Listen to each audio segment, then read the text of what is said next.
Hey, it's Brandon again back at it with another how-to video. In this video, I will demonstrate how to perform a batch stock transfer.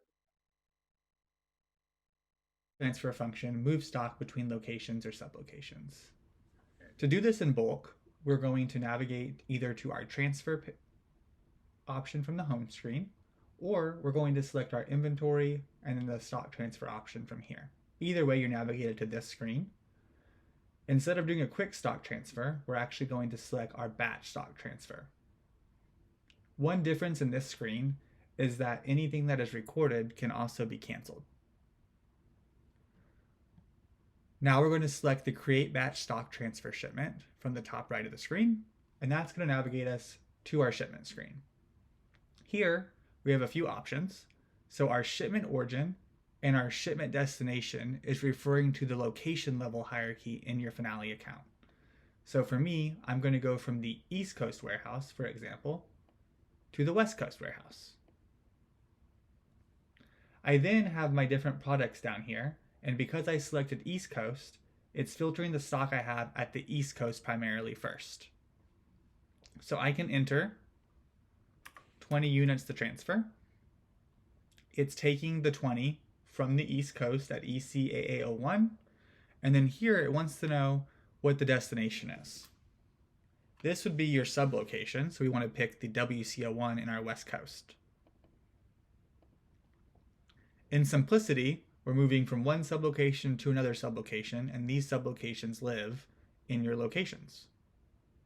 Once you're content and happy with the screen and your transfer, you would save your changes, and then you would have your other options become discoverable. Another quick point to the batch stock transfer option would be the ability to use a spreadsheet import as well. If you go to your actions dropdown, you can import your transfer from this batch stock screen. And then here are your supported column titles as you're used to seeing on every other import. You would need the product ID, the quantity being transferred, and then you would also for sure need your origin sublocation and destination sublocation. The middle fields would be specific to your workflow if you were using those or not. You could paste your spreadsheet in here, and then that would also paste in your values that I was manually entering from this screen. Either option is more than self-sufficient. I would say most users dealing with a lot of products would probably use the spreadsheet option, where if you're a user that's just editing a couple or maybe 10 to 20, maybe the UI screen here is a little bit quicker and easier versus making a spreadsheet. Once you have your screen imported with a spreadsheet or you've entered your values and you're comfortable and confident with what's on the screen, next is the shipment process. We would ship our transfer. Once we've shipped our transfer, these units have left the sublocation that they originally were in. So we have lost 20 units from this sublocation as we shipped it. And now those units are considered to be in-transit units. The next option would be to receive your shipment.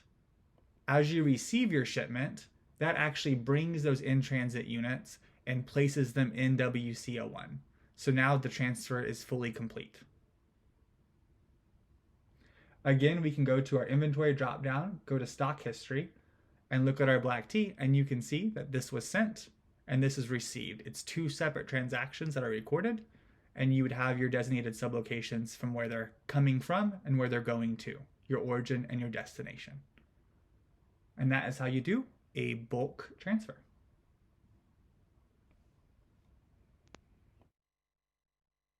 This concludes this how-to video.